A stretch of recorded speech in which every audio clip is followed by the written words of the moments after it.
Hello বন্ধুরা, আর জয় শ্রীরাম, জয় মহাকাল, হর মহাদেব। তোমরা সবাই কেমন আছো? চলে এলাম তোমাদের কাছে আবার একটা নতুন ভিডিও নিয়ে। আর তার আগে বলবো, কালকে তোমরা তো সবাই দেখেছো সোশ্যাল মিডিয়াতে বাগনান আশ্রম মোড়ে কোন সেট আপটা গেছে। কিন্তু দুঃখের সঙ্গে বলছি, আর যেটা যাওয়ার কথা ছিল সেটা যায়নি, কারণ তোমরা তো জানো বাগনান আশ্রম মোড়ে কিন্তু যে পাওয়ার মিউজিকের যে নতুন সেট আপটা হচ্ছিলো 24 ইঞ্চি বেস, সেটা কিন্তু যাওয়ার কথা ছিল, কিন্তু যেতে পারেনি। কারণ এই কারণে পাওয়ার মিউজিকে যে পীযূষদার যে হঠাৎ করে একটা অ্যাক্সিডেন্ট হয়ে গেল, আর অ্যাক্সিডেন্টের কারণে কিন্তু অনেক কাজ পেন্ডিং থেকে গেছে, অনেক কাজ বাকি থেকে গেছে। কারণ নতুন সেট আপ যাওয়ার কথা ছিল, অনেক এটিআই প্রো থেকে আপডেটের মেশিনের আপডেট হওয়ার কথা ছিল, কিন্তু সমস্ত কাজ পিছিয়ে গেছে। কারণ পীযূষদার এই অ্যাক্সিডেন্টটা হঠাৎ করে হয়ে যাওয়ার ফলে অনেক কাজ পিছিয়ে গেছে। যাই হোক, এই সেট আপটা কিন্তু আমরা দেখতে পাবো সম্ভবত বিশ্বকর্মা পুজোতে আমরা দেখতে পাবো এই সেটটা। আর যাই হোক, কিন্তু পাওয়ার মিউজিকে যে সেট আপটা যে গেছে বাগনান আশ্রম মোড়ে, সেটা কিন্তু রেজাল্ট খুব একটা খারাপ নয়। পাওয়ার মিউজিকের রেজাল্ট খুব ভালো, কারণ আমরা রেডিপুরে আগে দেখেছি, আর কিছুদিন আগে বাগনান আশ্রম মোড়ে দেখেছি, বাগনান মোড়ে দেখেছি, আজকে আবার সেটা বাগনান আশ্রম মোড়ে গেল। কিন্তু রেজাল্ট খুবই ভালো হবে, কারণ পাওয়ার মিউজিকে এই একটা ক্ষমতা আছে যে তাকে 2 পিস বক্স দিলেও সে মানুষকে নাচাতে পারে, আর 8 পিস বক্সেও নাচাতে পারে, আর 15-12 পিস বক্সেও নাচাতে পারে। পাওয়ার মিউজিকই থাকবে। আর মন খারাপের কোনো দরকার নেই। যারা মন খারাপ করছিলে যে নতুন সেট আপ দেখবে, নতুন সেট আপ দেখবে, কী হতে যাচ্ছে না হতে, তাদেরকে বলবো মন খারাপ করো না। আর সেট আসবে, নতুন সেট আপ আসবে, কিন্তু একটু ওয়েট করো।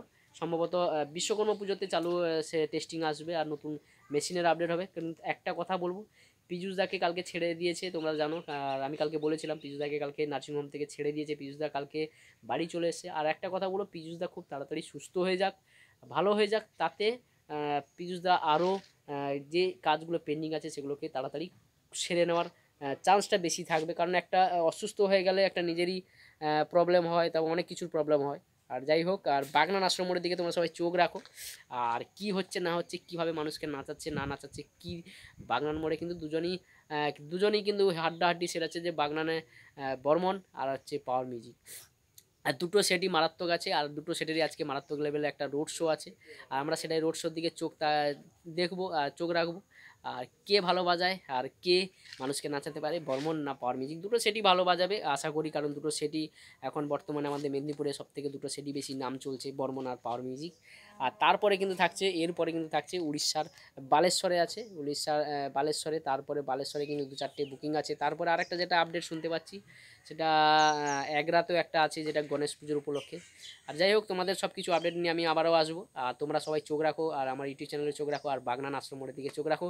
আজকে কেমন বাগনানবাসীকে নাচাতে পারে। কিন্তু আজকে আমার যাওয়ার কথা ছিল বাগনান আশ্রমে, কিন্তু আমি যেতে পারছি না এই কারণে যে আজকে এমনিতে মেঘলা ওয়েদার। আর দ্বিতীয় কথা কি বলো তো, নতুন সেট আপ হলে যাওয়ার একটা ইচ্ছে ছিল, কিন্তু সেই সেট আপ একই সেট আপ বলে আমি যাচ্ছি না। কিন্তু বাট যাবো, নতুন সেট আপ যখন হবে তখন যাওয়ার ইচ্ছে আছে। বাগনান আশ্রমে যাওয়ার কথা ছিল, কিন্তু যা ওয়েদার দেখলে তোমরা বুঝতে পারছো যে যে কীভাবে রোড শো হবে না হবে। সবাই এটা নিয়ে টেনশন করছো, যদি বৃষ্টি চলে আসে রোড শোটা কিন্তু সেই যেভাবে হওয়ার কথা সেভাবে হবে না।